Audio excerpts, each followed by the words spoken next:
Let's go over the difference between function definition and function call. We'll also sharpen our mental models about functions along the way. So, let's go ahead. A function definition is like a written recipe. It is a sequence of steps to take inputs optionally and turn them into outputs or effects. Understand this. The recipe will do nothing until it is followed. In that sense, the recipe is just information.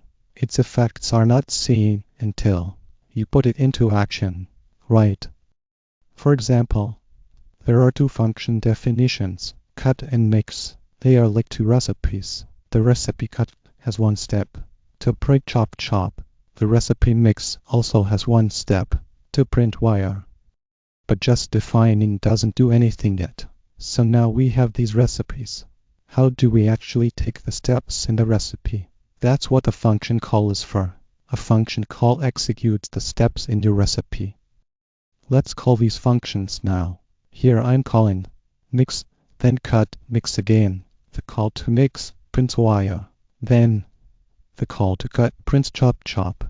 After that, the second call to mix prints wire again.